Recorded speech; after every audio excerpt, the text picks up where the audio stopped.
भूतं च भव्यं च सर्वं यश्चाधितिष्ठति स्वर्यस्य च केवलं तस्मै ज्येष्ठाय ब्रह्मणे नमः। प्रिय श्रोतागण, आज शिक्षक दिवस है, जो पूर्व राष्ट्रपति और दार्शनिक सर्वपल्ली राधाकृष्णन जी के जन्मदिन के उपलक्ष्य में मनाया जाता है। इस समय देश में अनेक कार्यक्रम होंगे, विद्यालय में उनको याद किया जाएगा। हमारे देश के राष्ट्रपति जी, प्रधानमंत्री जी, मुख्यमंत्री सभी बधाई देंगे। ये परंपरा चल पड़ी, बधाई देना, जन्मदिन मनाना, पुण्यतिथि मनाना, कुछ रंगारंग कार्यक्रम कर लेना, नाच गान कर लेना, कुछ खा पी लेना, लेकिन सीखना किससे? कुछ नहीं। आर्य समाज के बड़े क्रांतिकारी भजनोपदेशक हुए हैं, जो स्वतंत्रता से पूर्व जो देश में क्रांति का अलख जगाते थे। उन्होंने बहुत सारे गीत लिखे और एक गीत में उन्होंने कहा, लगाते हर एक की जय के नारे, किसी की कोई बात मानी नहीं है, वो मुर्दा है जो स्वाभिमानी नहीं है। हमारे सबकी जय होती, भगवान राम की जय, भगवान शिव जी की जय, भगवान कृष्ण जी की जय, हनुमान जी की जय, सबकी जय। अब आज राधा कृष्ण जी की जय, उनका जन्मदिन, कभी किसी महाराणा प्रताप का, कभी शिवाजी का, कभी नेताजी का, लेकिन सीखना किसे? कुछ नहीं। जब शिक्षक की बात आती है तो स्वाभाविक प्रश्न होता है कि शिक्षक किसको कहते हैं? शिक्षा देने वाले को शिक्षक कहते हैं, लेकिन शिक्षा किसको कहते हैं? इस विश्व के पटल पर अगर देखें तो ऐसा लगता है कि शिक्षा की एक क्रांति हुई है पिछली एक शताब्दी में, और ऐसी क्रांति हुई कि गांव-गांव में विद्यालय, इंजीनियरिंग कॉलेज, राजस्थान में जिला स्तर पर मेडिकल कॉलेज, ये सब बनाने की तैयारी है। यूनिवर्सिटियां बन रही हैं, एम्स बन रहे हैं, IIM बन रहे हैं, IITs बन रही हैं, रिसर्च सेंटर बन रहे हैं, वेटरनरी कॉलेज, आयुर्वेद कॉलेज सब बन रहे हैं। तो ऐसा लगता है कि संपूर्ण देश या विश्व, मैं विश्व की बात करूंगा, वैसे तो ये राष्ट्रीय शिक्षक दिवस है, लेकिन शिक्षा किसी देश और काल की सीमा में नहीं बांधी जा सकती। शिक्षा वह गुण है जो समूची मानव जाति को देवता भी बना सकती है, और गलत शिक्षा हुई तो दानव और पिशाच भी बना सकती है। तो पहले जाने की हम क्यों पढ़ते हैं? कोई माता पिता अपने बच्चों को विद्यालय में क्यों भेजता है? कोई IIT में एडमिशन क्यों लेता है? कोई मेडिकल कॉलेज में क्यों एडमिशन लेता है? कोई IIM में क्यों एडमिशन लेता है? क्या उद्देश्य होता है उसका? मुझे लगता है कि सभी एक ही उद्देश्य से जाते हैं। वह उद्देश्य होता है कि पढ़ कर के आजीविका प्राप्त करना, जॉब प्राप्त करना, या तो अधिकारी बनना, या अच्छा मैनेजमेंट सीख लेना, कोई उद्योग खोलना, डॉक्टर बनना, इंजीनियर बनना। लेकिन ये बनना किस लिए? सब पैसा कमाने के लिए। शिक्षा का व्यवसायीकरण हो गया, इसलिए शिक्षा रही नहीं। भारत की नहीं, मैं सारी दुनिया की बात करूं तो सारी दुनिया में भी शिक्षा का यही उद्देश्य रह गया है। कैसे पढ़ करके दूसरों को मूर्ख बना करके अधिक से अधिक धन संग्रह किया जाए। डॉक्टर रोगी को मूर्ख बनाता है, इंजीनियर अगर किसी का मकान बन रहा है तो मकान बनाने वाले को मूर्ख बनाता है, अध्यापक बच्चों को मूर्ख बनाता है, शिक्षा प्राप्त करके राजनेता बनता है तो राजनेता अपने मतदाताओं को मूर्ख बनाता है, और कोई प्रशासनिक पुलिस अधिकारी आदि बनता है तो वो भी मूर्ख बना के पैसा कमाता है। वैज्ञानिक भी मूर्ख बनाते हैं, जैसा आज बनाया गया, कोरोना के नाम पर मूर्ख बनाया गया, बनाया जा रहा है। बहुत सारी थ्योरी ऐसी चल रही है जो वास्तव में थ्योरी नहीं है, लेकिन मूर्ख बना करके जिस देश में हो रहा है उस देश की गवर्नमेंट से पैसा लिया जा रहा है, जनता के टैक्स का पैसा मूर्ख बनाने में खर्च हो रहा है। उत्पादक एक है किसान, बाकी तो सब इधर उधर सामान ट्रांसफर करने वाले हैं, एक स्थान से दूसरे स्थान पर ले जाना, एक से दूसरी चीज बनाना। वास्तव में कोई उत्पादक है इस देश में तो किसान। तो उसको कृषि वैज्ञानिक मूर्ख बना रहे हैं, उसको सरकारें मूर्ख बना रही हैं, उसको व्यापारी मूर्ख बना रहे हैं। और मूर्ख कौन बना रहे हैं? जो अपने को बहुत बड़ा शिक्षित कहते हैं। जो जितना बड़ा शिक्षित है, जितना ज्यादा पढ़ा लिखा है, वो उतना ही अच्छी तरह मूर्ख बना रहा है।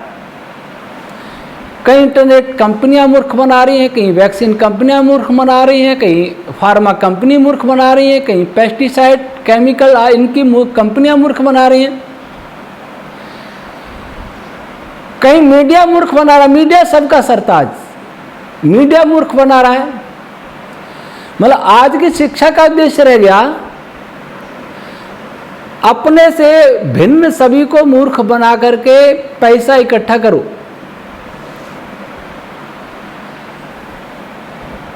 किसी ने भी जाना ही नहीं कि शिक्षा का उद्देश्य क्या है,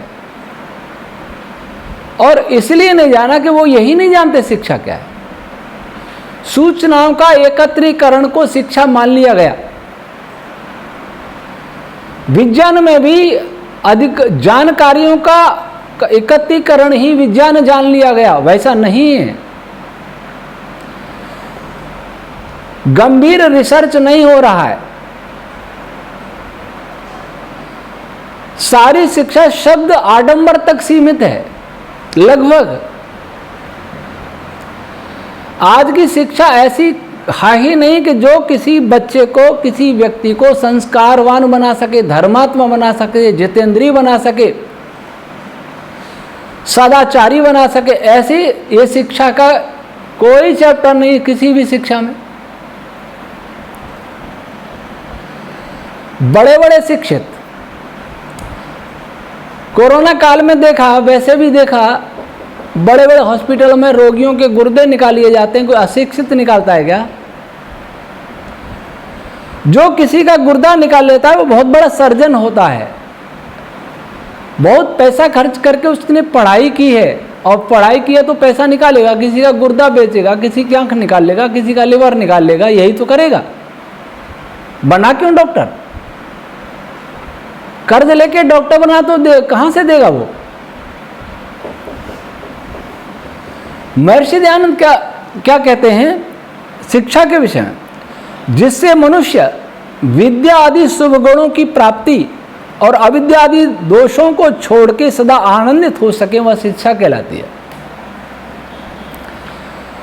विद्या किसको कहते हैं? जो जैसा है उसको वैसा ही जानना। क्या आज की शिक्षा ऐसा करती है या कर सकती है?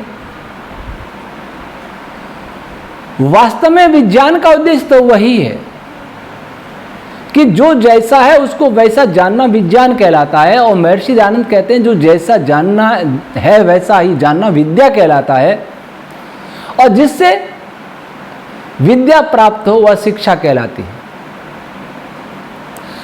और शिक्षा कहते हैं जिससे विद्या, सभ्यता, धर्मात्मता, जितेंद्रियता आदि की बढ़ती होवे और बुराइयां छूटे, उसे शिक्षा कहते हैं। जो जैसा उसको वैसा जानना विद्या कहलाती है, शिक्षा कहलाती है। क्या हमने इस पर विचार किया कि जो जैसा है उसको वैसा हम जानते हैं क्या, या कोई जनाता है क्या? अपने शरीर पर विचार करें। क्या कोई आज की शिक्षा, चाहे वो किसी यूनिवर्सिटी में कोई पढ़ रहा हो, किसी IIT एम्स, किसी कॉलेज, कहीं भी पढ़ रहा हो, क्या वो सिखाता है कि मैं मनुष्य हूं, मैं आत्मा हूं, शरीर नहीं हूं, शरीर मेरा साधन है? आंखें दूसरों को देखती हैं लेकिन अपने को नहीं देख पाती। अपने को देखने के लिए दर्पण चाहिए। वैसे ही हम दूसरों को देखते हैं, अपने को नहीं देखते।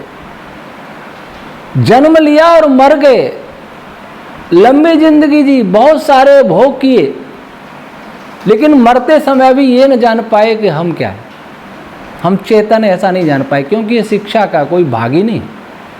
शिक्षा ये बताती नहीं। शिक्षा मकान की मरम्मत की करना सिखाती है, शिक्षा दुकान चलाना सिखाती है, शिक्षा खेती करना सिखाती है, शिक्षा शरीर की साज सज्जा सिखाती है। लेकिन आज की शिक्षा ये नहीं सिखाती कि जिसका ये सब है उस अपना भी कुछ ध्यान रखे। कोई सोचता ही नहीं। आत्मा व्याकुल है, आत्मा अशांत है, आत्मा क्लांत है, दुखी है, लेकिन उसकी ओर किसी का ध्यान नहीं। अर्थात आत्मा को अपना ही ध्यान नहीं है, दूसरों को देखता है। इतना अविद्या का आवरण आ गया। जो पुण्य में पाप देखता है और पाप में पुण्य देखता है, चेतन में अचेतन देखता है, अचेतन में चेतन देखता है, जो सुख में दुख मानता है और दुख में सुख मानता है, वह होता अविद्वान, वह होती अविद्या। लेकिन शिक्षा क्या करती है? इसका विपरीत करे।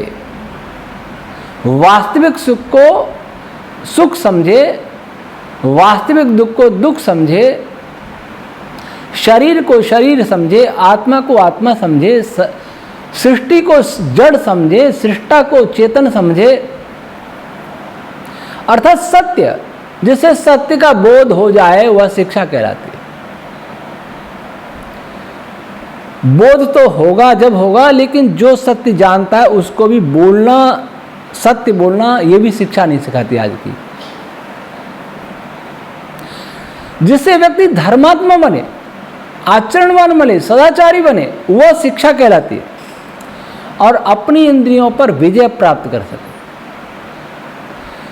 आज जो जितना शिक्षित है उतना ही अधिक उसकी इंद्रियां चंचल हैं, अगर उसको कहीं से संस्कार नहीं मिले तो। और आज की शिक्षा कहती है इंद्रियों को नियंत्रित मन रखो, खुला छोड़ो, मन को भी खुला छोड़ो, अन्यथा बहुत सारे विकार पैदा होंगे। ये सारी इंद्रियां खाने के लिए, भोग के लिए हैं, उनका भोग करो। और उससे क्या हुआ? उसे सारे विश्व में एक संघर्ष हो रहा है, क्योंकि इंद्रियों की तृप्ति कभी नहीं होती। पेट भर सकता है पर जीव का पेट नहीं भरेगा, रसना नहीं, रसना कभी संतुष्ट नहीं होगी। तो आज इंद्रिय लोलुपता के कारण संसार में क्या हो रहा है ऐसा? और आज झूठ कौन कौन बोल रहा है? विज्ञान के नाम पर 1.5 साल से झूठ चल रहा है। पहले भी चल रहा था बहुत, अब तो सारी सीमाएं तोड़ चुका। वैज्ञानिक झूठ बोल रहा है, डॉक्टर झूठ बोल रहा है, राजनेता झूठ बोल रहा है, पूंजीपति झूठ बोल रहा है, कंपनी झूठ बोल रही है, मीडिया झूठ बोल रहा है, और फिर वो कहते हैं हम बहुत पढ़े लिखे। जो शिक्षा समूची मानव जाति को जिसने वायरस बना के त्रस्त कर दिया हो, केवल इसलिए कि उनकी दवाइयाँ बिकें, उनकी वैक्सीन बिके, उन दवाइयों से फिर रोग नए नए पैदा होवे, फिर उनकी दवाइयाँ और ज़्यादा बिकें, नई नई वैक्सीन की और ज़रूरत पड़े, फिर उनको उनसे फिर और रोग होवे। ये चैन चलता रहना चाहिए, बंद नहीं होना चाहिए। ऑनलाइन शुरू किया। आज स्कूलों में क्या है, अब स्कूल खुले हैं तो तीसरी लहर की चेतावनी आ रही है और बच्चों पे आ गई। ये वायरस इतना समझदार बना है, इतना समझदार तो मनुष्य भी नहीं है। पहले बूढ़ों पर अटैक करता है, फिर जवानों पर करता है, फिर बच्चों पर करता है, ताकि सबको वैक्सीनेटेड किया जा सके। छोड़ना किसी को नहीं है। दुनिया में कोई स्वस्थ नहीं रहना चाहिए, दुनिया में कोई ऐसा व्यक्ति नहीं रहना चाहिए जो दवाई नहीं खावे। नहीं तो दवाई की दुकानों का क्या होगा, नहीं तो डॉक्टर कहाँ जाएंगे, नहीं तो फार्मा कंपनियां कहाँ जाएंगी, नहीं तो वैक्सीन कंपनियां कहाँ जाएंगी, इनका क्या होगा। इनको चलाते रहना है। इसलिए विश्व के हर मानव को रोगी बनाए रखना है, परमानेंट रोगी बनाए रखना है। सर्दी जुकाम फ्लू, ये तो कोरोना ये तो ठीक हो जाएंगे 2-4 दिन में, फिर आगे क्या होगा। यह तो उनके पास बहुत हथियार है। ये शिक्षा कर रही है, ये शिक्षा दी जा रही है। वायरोलॉजी, ये वायरोलॉजी यही कर रही है, तो इसे शिक्षा कहेंगे। जो शिक्षा समूची मानव जाति को नष्ट करने पर तुली हो, वो शिक्षा नहीं है, वो शिक्षित लोग नहीं है, वो मानवता की शत्रु हैं, पिशाच हैं। पहले सुना, रामायण महाभारत में राक्षस हुआ करते थे, कुछ लोग मनुष्यों को भी खा जाते थे तो वो भी मनुष्य जैसे, पर नरभक्षी वो स्वयं बन जाते थे। लेकिन खा करके एक बार छुट्टी, सबको तो नहीं खाते, जिसको खाया वो जीवन समाप्त हुआ। लेकिन आज क्या है,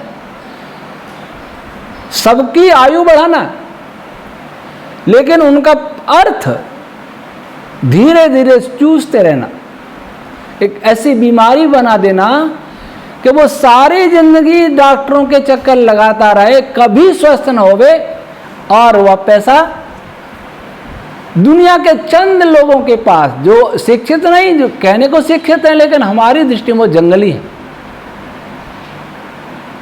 हमारी दृष्टि में वो मानवता की शत्रु हैं। वहां तक पहुंचना चाहिए। मुझे पता नहीं कि वो क्यों ऐसा कर रहे हैं, वो उस पैसे का करेंगे क्या।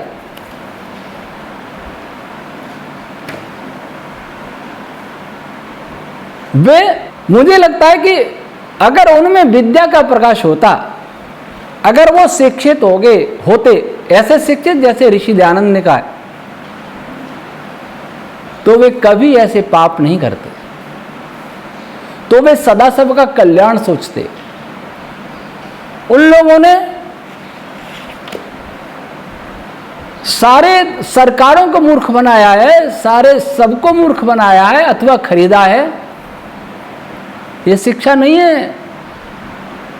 जैसे एक जंगल में हिंसक पशु सब पर राज करता है, डराता धमकाता खा जाता है, वो जंगल राज, विश्व ऑर्डर के रूप में जंगल राज आने वाला है और आ गया। स्कूल कहाँ है, बच्चे ऑनलाइन पढ़ रहे हैं। 1.5 साल हो गई ऑनलाइन डिजिटलाइजेशन की रट लगाते हुए, सरकारें थकती नहीं। और आज का समय भी कैसा है, माता पिता भी प्रसन्न है और बच्चे भी प्रसन्न हैं। प्रसन्न यूं है कि छोटे बच्चे के हाथ में जब वो मोबाइल देखते हैं तो वो सोचते हमारा बेटा एडवांस हो गया है, बहुत होशियार हो गया है। अभी 7-8 साल का है, मोबाइल फटाफट चलाता है, बूढ़ों को नहीं आता, मेरे पे भी नहीं आता, और वो चला लेता है, कितना होशियार है। ऐसे माता पिता अपने बच्चों को धीमा विष पिला रहे हैं। कोई कई व्यवस्था है, कुछ समझदार हैं वो विवश हैं। एक गरीब जो सरकार के 5 किलो चावल और गेहूं पर निर्भर है, रोजगार समाप्त हो चुका है, खेती नहीं है, खेती है तो नष्ट हो रही है, कहीं सूखा पड़ रहा है, कहीं अतिवृष्टि हो रही है, या कोई भी और भी कुछ आपदा आ सकती है, तो वो क्या करता है, स्कूल भेजता बच्चों को। सरकारी स्कूल में निःशुल्क शिक्षा मिलती थी। अब अध्यापक कह रहे हैं कि मोबाइल लाके दीजिए बच्चे को। 8-10 हजार का मोबाइल कहां से लाए? जो परिवार सरकार के राशन पर अपने पेट की आग शांत कर रहा है, वो 8-10 हजार का मोबाइल कहां से लाएगा? सब बच्चों के लिए लाना है। ऑनलाइन पढ़ाई हो रही है, तो गरीब बच्चे इस शिक्षा की व्यवस्था से दूर हो गए। इससे क्या लाभ हुआ? इससे लाभ हुआ ये कि जो बिल्कुल अशिक्षित रह गए, वो उन लोगों की दृष्टि में जो अपने को बहुत शिक्षित समझते हैं, वो पशु हो गए। उनका जैसा चाहे उपयोग कर सकेंगे, वो जैसे चाहे उनको गुलाम बना सकेंगे। और जो पढ़ रहे हैं वो भी गुलाम है, क्योंकि वो इसलिए गुलाम है क्योंकि पढ़ वही रहे हैं जो उन्हें पढ़ाया जा रहा है।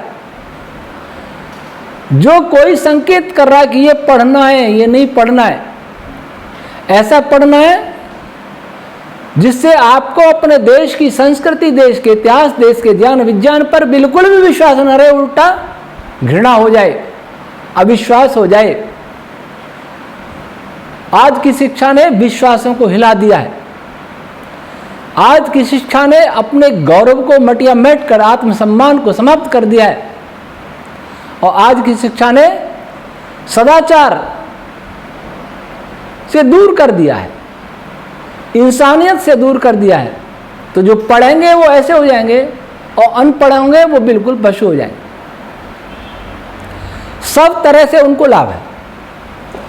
और पढ़ने वालों के क्या हाल? मेरे पास 22 अप्रैल 2021 राजस्थान पत्रिका की खबर है। ऑनलाइन पढ़ने से बच्चों की स्मरण शक्ति प्रभावित हो रही है, उनका लिखने का अभ्यास छूट रहा है, उनको चश्मा लग रहा, आंखों की बीमारी बढ़ रही है, 4 गुने चश्मे बिक रहे हैं बच्चों के लिए। और बच्चे पढ़ते कम है या पढ़ने के बाद फिर मोबाइल तो है ही, वीडियो गेम देखने से उनकी आदतें बदल रही हैं, अपराधी बनेंगे, मानसिक तनाव से ग्रस्त होंगे। ये बचपन, इस बचपन को कौन छीन रहा है हमसे? हमारे बच्चों के बचपन का शत्रु कौन पैदा हुआ इस विश्व में, जो बचपन को छीन रहा है, जो यौवन को छीन रहा है, जो स्वास्थ्य को छीन रहा है, जो आंखों को छीन रहा है। ऐसे चंद लोग हैं, उनको क्या लाभ होगा? उनको लाभ होगा, चश्मा बिकेगा, चश्मे वालों की आय बढ़ेगी, चश्मे बनाने वाली कंपनियों की आय बढ़ेगी, डॉक्टरों की आय बढ़ेगी, मानसिक डॉक्टरों की आय बढ़ेगी, और वो आय फार्मा कंपनियों की आय बढ़ाएगी। और फार्मा कंपनियों से वो पैसा किसी न किसी माध्यम से उन लोगों के पास जाएगा जो सब कर रहे हैं।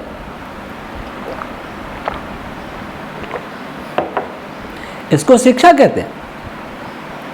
एबीपी न्यूज 1 सितंबर 2021। इस ऑनलाइन पढ़ाई से वर्क एट होम ये फैशन चल पड़ा। ऑफिस में मत आइए, घर से काम करिए। 25% युवा मानसिक तनाव से ग्रस्त हो रहे हैं। आज तक 15 जुलाई 2021 बच्चों में आंखों की बीमारी बढ़ रही है। उसको नाम दिया जा रहा है कंप्यूटर विजन सिंड्रोम या डिजिटल आई स्ट्रेन। ये नई बीमारी आई, तो नई बीमारी के लिए जाना कहाँ पड़ेगा? डॉक्टर के यहाँ जाना पड़ेगा। तो इधर तो फार्मा कंपनी, मेडिकल एजेंसीज की आय बढ़ी, उधर किसकी आय बढ़ी? मोबाइल बिकेंगे तो मोबाइल बनाने वाली कंपनियों की आय बढ़ेगी। नेट ज़्यादा चलाना पड़ेगा तो इंटरनेट कंपनियों की आय बढ़ेगी। 5G लाना अनिवार्य होगा, सब कैसे चलेगा? 5G आएगा फिर और जी आएंगे आगे, उनसे क्या होगा? उनसे फिर कैंसर होगा। आंखों की बीमारी, तनाव तो अभी देखा जा रहा है, देखना आगे आने वाले समय में कैंसर के रोगी बहुत बढ़ेंगे। अभी कल परसों राजस्थान पत्रिका में खबर आई है कि उत्तर भारत के कुछ राज्यों में पर्यावरण प्रदूषण अधिक होने से अस्थमा और हृदय रोगों में वृद्धि हो सकती है। ये खबर फैलाने वाले और रिसर्च करने वाले इतने शातिर हैं, वे जानते हैं कि 1.5 साल से हमने ऑक्सीजन ढंग से नहीं लेने दी, वायरस चला जाएगा, मास्क लगाए रखो, डबल मास्क लगाओ, कस के लगाओ, नाक खुली नहीं रहनी चाहिए कहीं वायरस न चला जाए। उससे क्या हुआ? ऑक्सीजन लेवल हमारा कम हो रहा है, कार्बन डाइऑक्साइड बढ़ रहा है, तो दमा रोग क्यों नहीं होगा? टीबी क्यों नहीं होगा? हृदय रोग क्यों नहीं होंगे? मस्तिष्क रोग क्यों नहीं होंगे? जब ऑक्सीजन की कमी होती है तो आदमी मूर्छित हो जाएगा, मस्तिष्क काम नहीं करेगा, हार्ट काम नहीं करेगा, फेफड़े काम नहीं करेंगे, शरीर मरेगा। तो जो अपने पाप छिपाए, अपने जो पाप किए,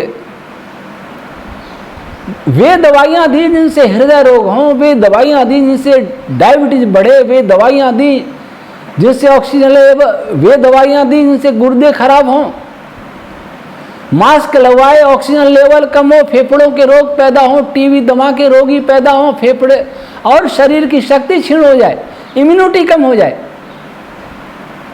फिर इम्यूनिटी बढ़ाने के लिए वैक्सीन का प्रचार किया जाए, फिर उससे रोग हों।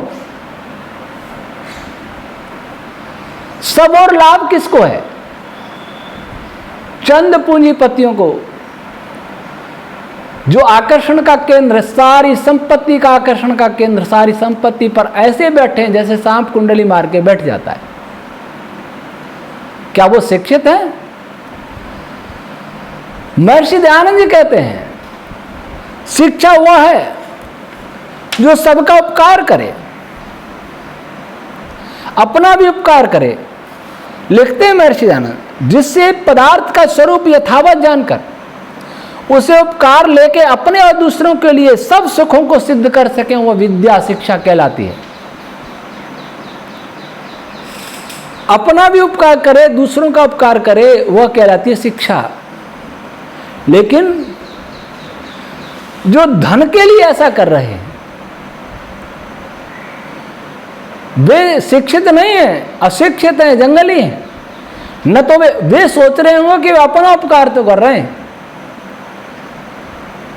नोएडा में एक आयकर कमिश्नर ने, आयकर आयुक्त ने अपने भाषण में कहा था, मैंने सुना कि 2 व्यक्तियों के पास विश्व की 80% संपत्ति है। अब उनसे जाके पूछें कि आप संतुष्ट हैं? अब तो तृप्ति हुई कि नहीं हुई? अगर अब भी तृप्ति हो जाए तो भी ये पाप मिट जाए महामारी फैलाने का, ये डिजिटलाइजेशन का, ये भाग दौड़ का, लोगों को मूर्ख बनाने का, लोगों को बीमार बनाने का। लेकिन अब भी पाप बंद नहीं हो रहा। तो स्कूल में अध्यापक बच्चे को पढ़ाता है, बच्चा प्रश्नोत्तर भी करता है।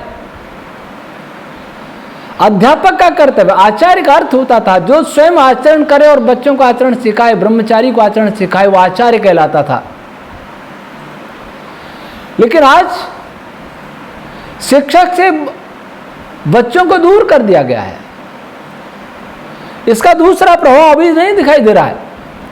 जो आज मैंने रोगों की चर्चा की, इस बात को मैंने बहुत पहले राष्ट्रपति और प्रधानमंत्री और स्वास्थ्य मंत्री सबको लिखा था, मुख्यमंत्री को लिखा था कि रोको इस अपराध को, ऑनलाइन शिक्षा के अपराध को रोकिए, ऑनलाइन काम को रोकिए, नहीं आंखें खराब हो जाएंगी, लोग कैंसर के शिकार होंगे।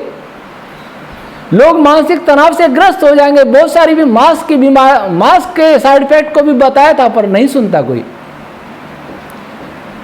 या डरे हुए हैं, या लोभ में, या विवश हैं। ऐसी व्यवस्था, उसे तो मर जाना अच्छा। जो कल्याण नहीं कर सके, जो सही नहीं सोच सके, जो आत्मा की आवाज को नहीं सुन सकते, उसके जीवन को धिक्कार है। क्या जीवन है उसका? अपना भी नाश कर रहा है, दूसरों का भी नाश कर रहा है। कितना पाप होगा हमसे। अगर मेरे कारण, मेरी किसी बात से एक व्यक्ति भी हानि उठाता है तो मैं तो पापी हुआ। लेकिन जिसकी आवाज से, मीडिया की आवाज से, वैज्ञानिकों की आवाज से, डॉक्टरों की आवाज से, कथित एक्सपर्ट की आवाज से अगर संसार मूर्ख बन रहा है, तो वे लोग कितने अपराधी हैं, कितने पापी हैं। जो जितना अपने को बुद्धिमान समझता है वो उतना ही अधिक उत्तरदायी भी होता है। लेकिन वे स्वयं को उत्तरदायी नहीं समझते। वो सोचते हैं कि उनका जन्म दुनिया पर शासन करने के लिए हुआ है, सबको अपना दास बनाने के लिए हुआ है। जरा सोचिए, ऑनलाइन की आदत पड़ जाएगी, बच्चों का पठन पाठन छूट जाएगा, लेखन छूट जाएगा, बच्चे का अपने शिक्षक संपर्क टूट जाएगा, तो ये सारे कॉलेज स्कूल सब बंद हो जाएंगे धीरे धीरे। क्यों? कुछ वीडियो, एक आदमी वीडियो बना के लाखों पढ़ लेंगे उससे। क्या आवश्यकता है अध्यापकों की? और ये धीरे धीरे होगा। ये कहा जाएगा कि बहुत धन वेतन पर खर्च होता है, इसलिए अध्यापकों की भर्ती बंद कर दीजिए, और जो है आज उनको रिटायर कर दीजिए। क्यों? कि अब हमारे पास पैसा नहीं। पैसे से क्या किया? पैसे से कोरोना भोगा, लॉकडाउन हुआ, अर्थव्यवस्था बर्बाद हुई। पैसा नहीं है, इस पैसे से सड़कें बनाओ, इस पैसे से दूसरी चीजें दिखावा करो, लेकिन स्कूल बंद कर दो। एक टीचर वीडियो बना दे, उससे लाखों वीडियो देखें, यूजीसी कुछ वीडियो बना के डाल दे, कॉलेज यूनिवर्सिटी में सब वही देखें। क्या जरूरत है कॉलेजों की, यूनिवर्सिटीज की, प्रोफेसर्स की? क्या आवश्यकता है? तब जो आज शिक्षक हैं भारत में कई लाख होंगे, उनका भविष्य खतरे में है। और जो बच्चे पढ़ रहे हैं वो ये सपने लेके पढ़ रहे हैं। वो पढ़ेंगे, पढ़ करके बीएड करेंगे, एमएड करेंगे, पीएचडी करेंगे, नेट करेंगे, स्लेट करेंगे, कुछ भी करके शिक्षक बनेंगे। प्राइमरी का शिक्षक बनेंगे, मिडिल का शिक्षक बनेंगे, सीनियर सेकेंडरी का शिक्षक बनेंगे, कॉलेज का, यूनिवर्सिटी का, आईआईटी का, किसी का भी बनेंगे, शिक्षक बनेंगे। उनकी आजीविका हो जाएगी, अच्छा वेतन मिलेगा, और किसी के मन में भाव होगा कि मैं बहुत से बच्चों का निर्माण करूंगा, ऐसा भी होगा। वो सारे भाव समाप्त हो जाएंगे, किसी की आवश्यकता नहीं रहेगी। फिर ये जो कहते हैं हमारा युवा भारत, उस युवा भारत का क्या होगा? वो युवा भारत करेगा क्या? चोरी करेगा, डाके डालेगा, नक्सली बनेगा, आतंकवादी बनेगा, अथवा नशीले पदार्थों की तस्करी करेगा। क्या करेगा? उसे पेट तो भरना पड़ेगा। क्या करेगा? वो कहां जाएगा? इसको सोचने वाला कोई नहीं। कोई भी बीमारी आती है, पर्यावरण प्रदूषण को ग्लोबल वार्मिंग के माथे मर दिया जाता है। अगर मैं वैज्ञानिकों से पूछूं ग्लोबल वार्मिंग की किसने? ग्लोबल वार्मिंग से ज्यादा आपको कुछ आता भी है क्या पर्यावरण में? इतना ही पता है कि वायुमंडल ठंडा है कि गर्म है, समुद्र में पानी की ऊपर की सतह गर्म है कि ठंडी, इतना ही आता है। इससे आगे पर्यावरण नहीं होता क्या? क्योंकि शिक्षा जड़ पदार्थों को भी नहीं जानती ठीक तरह से, चेतन को तो क्या जानेंगे? चेतन तो उसका सब्जेक्ट ही नहीं।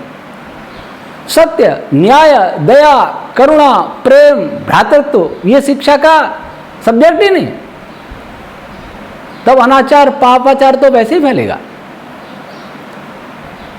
इसलिए जो आज कंप्यूटर सीख करके अपने को बहुत बड़ा शिक्षित मान रहे हैं, प्रगतिशील मान रहे हैं, जो मोबाइल सीख करके बहुत सारा सीख करके जो मान रहे हैं, और आत्म प्रवंचना के रोग से ग्रस्त हैं। आत्म प्रवंचना किसको कहते हैं? स्वयं को ही ठगना। वो स्वयं को ठग रहे हैं, लेकिन पता नहीं लग रहा कि वो ठग रहे, वो सोच रहे हैं कि नहीं हम दूसरों को ठग रहे हैं, लेकिन वास्तव में खुद को ही ठग रहे हैं। लेकिन आज ये एक स्टेटस का प्रश्न बन गया, प्रतिष्ठा का प्रश्न बन गया।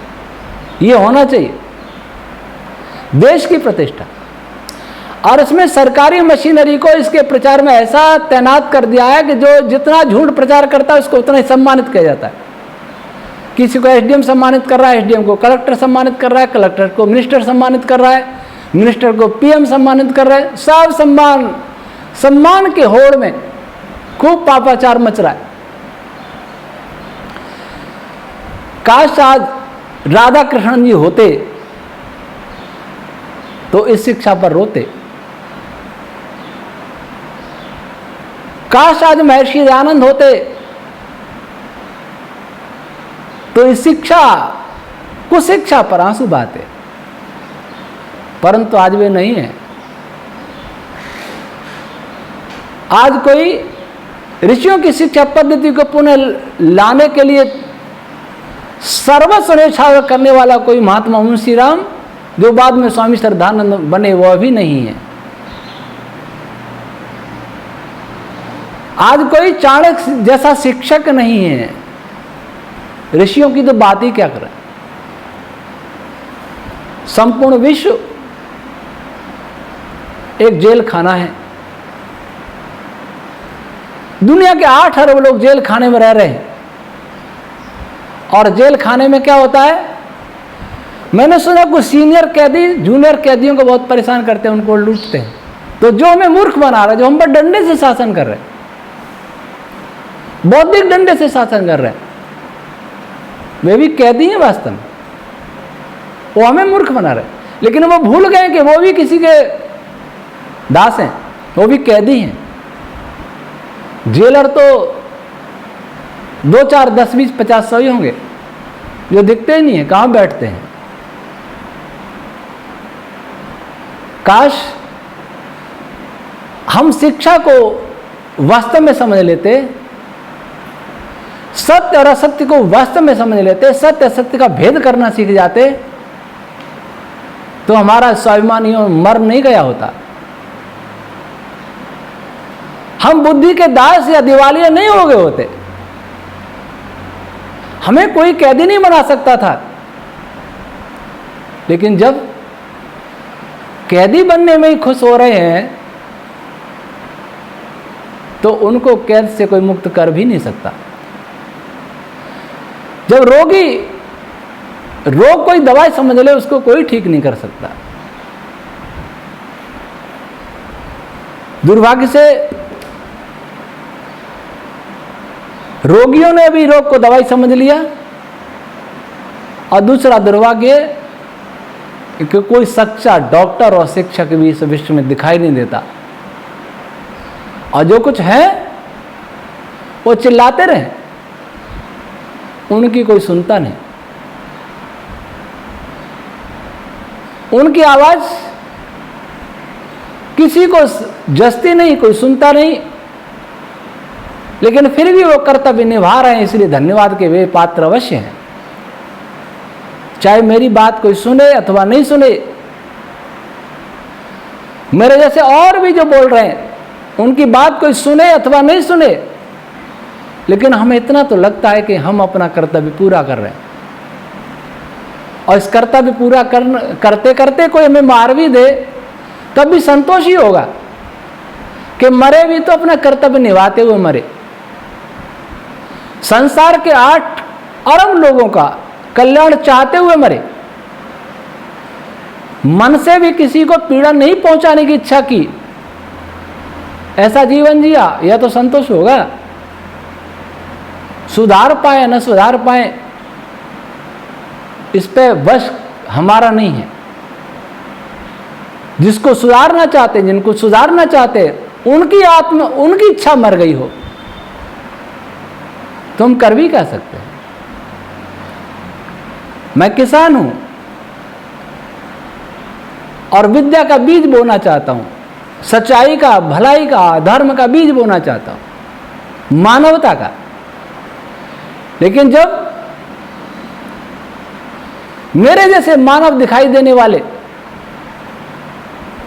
उनके हृदय बंजर हो चुके हों, तो मानवता का, शिक्षा का, सभ्यता का, विद्या का, सत्य का अंकुर फूटेगा कैसे?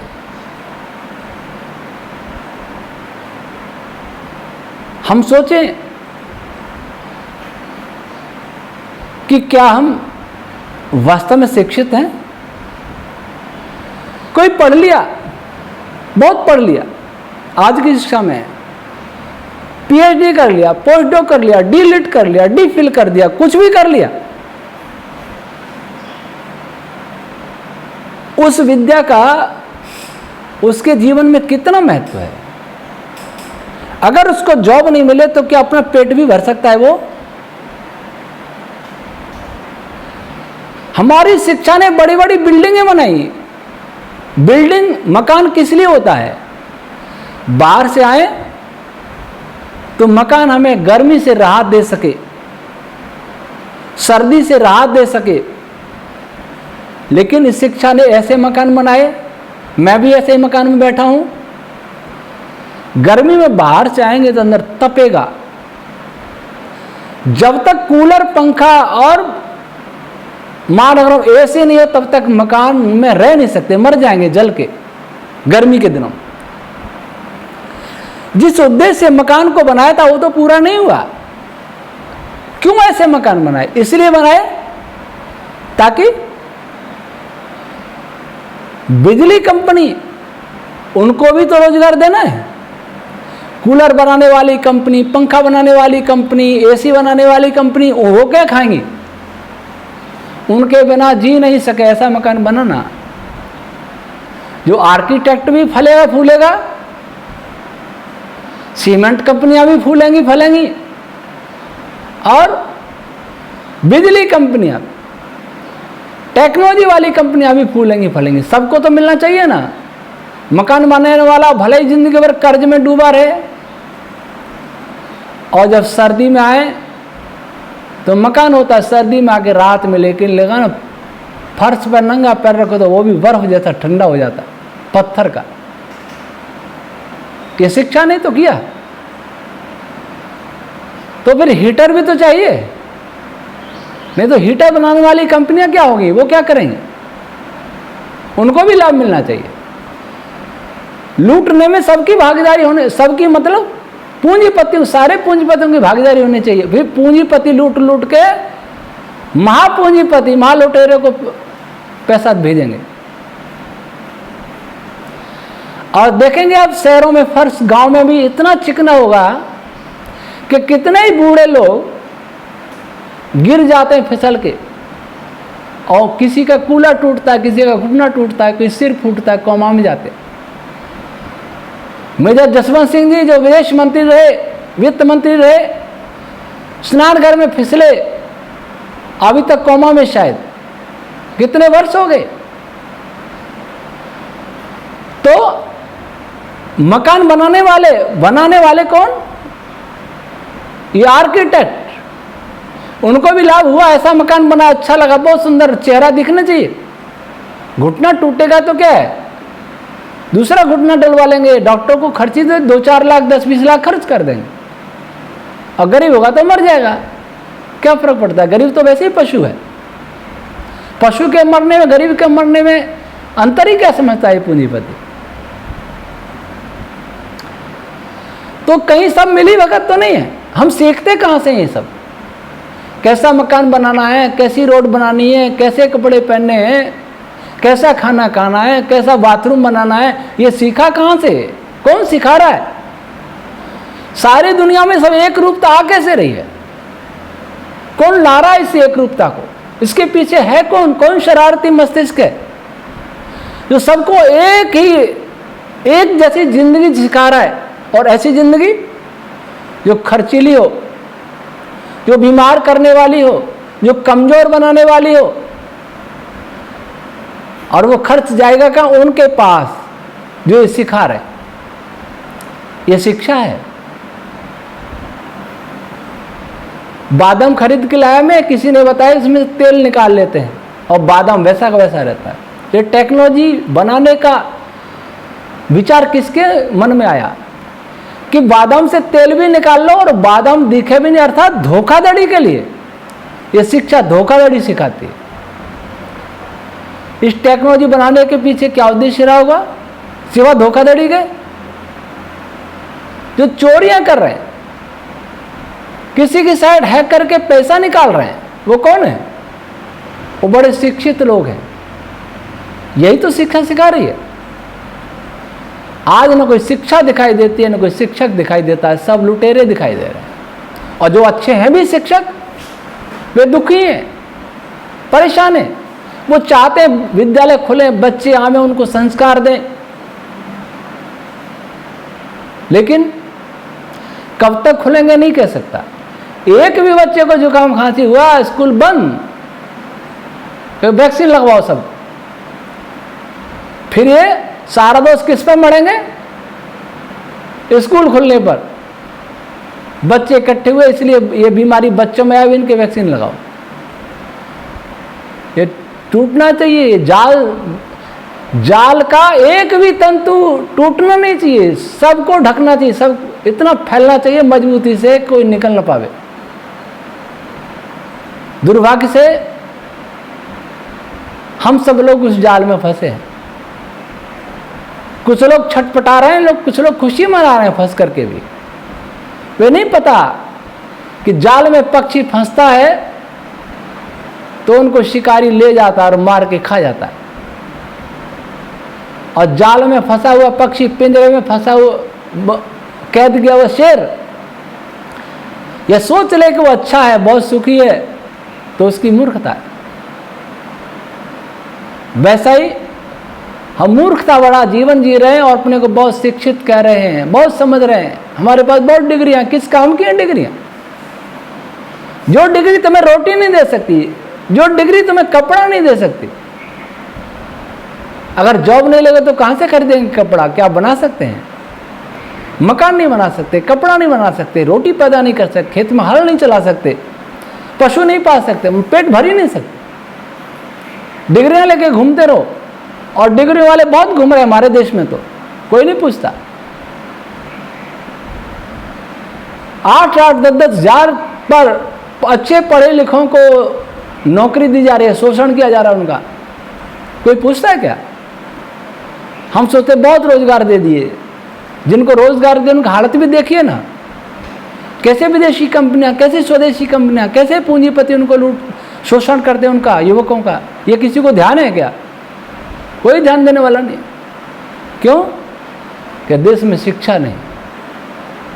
इसलिए आज शिक्षक दिवस पर मैं सभी देशवासियों से, देश के कर्णधारों से, शिक्षाविदों से अपील करता हूं, वे सोचें कि हमारी शिक्षा ने क्या दिया, क्या खो गया हमारी शिक्षा में से, कहां हम भटक गए हैं, हमने किसको शिक्षा समझ लिया है। अगर हम सही रास्ते पर होते तो लक्ष्य पर अवश्य पहुंचते। अगर रेलगाड़ी सही पटरी पर है तो अवश्य गंतव्य पर पहुंचेगी। भटक गई तो पता नहीं कहां पहुंचेगी। हम भटक गए हैं, हम मूर्ख बन गए हैं। और जैसे मूर्ख हंसता है वैसी हंसी हम हंस रहे हैं। पढ़े लिखे लोग वैसा अहंकार कर रहे हैं जैसे मूर्ख अहंकार करता है। पागल व्यक्ति किसी को कुछ नहीं समझता, वैसा आज का पढ़ा व्यक्ति पागल से भी गया बीता है, क्योंकि वह भी ऐसा ही है, वो किसी को कुछ नहीं समझता। स्वयं को दास बना हुआ जानता है लेकिन उसे मानता नहीं। गंभीरता सोचे वो जानता है कि मैं भी किसी की दास हूं, किसी की नकल कर रहा।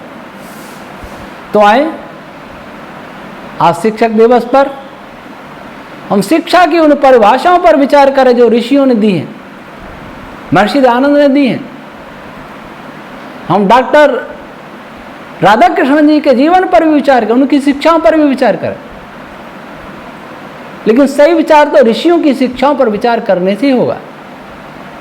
और फिर देखें शिक्षा नीति कितनी बदली है, लेकिन जो पटरी गलत पकड़ी है उसको नहीं छोड़ेंगे तब तक कुछ होने वाला नहीं। थोड़ा बहुत हेर फेर होगा, अन्यथा ढाक के तीन पाती रहेंगे। एक बार पटरी बदली तो थोड़ा बहुत ड्राइवर क्या करेगा, वो तो उसी पटरी पर चलेगा। बदलते रहिए ड्राइवर,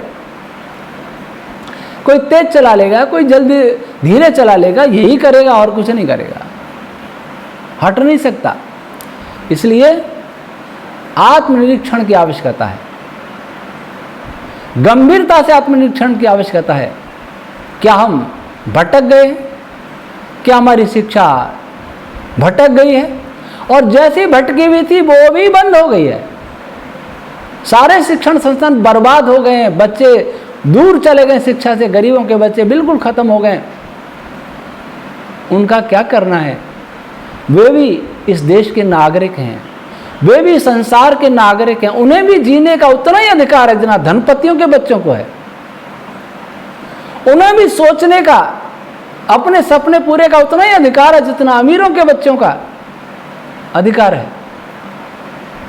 उनके अधिकारों की कौन रक्षा करेगा? जो शिक्षा, जो विज्ञान, कथित विज्ञान उनके अधिकारों की रक्षा नहीं कर सकता, उसे विज्ञान या शिक्षा कहलाने का कोई अधिकार नहीं है। शासन का कर्तव्य है कि वो शिक्षा की सही परिभाषा समझ करके और उसे स्थापित करने का प्रयास करे। हम सब आत्मनिरीक्षण करें, ईश्वर हमें शक्ति दे, हम एक हों और देश को एक करें, उन्नत करें, शिक्षा की दृष्टि से जगत गुरु बनाने का पूर्ण प्रयास करें। ओम शम।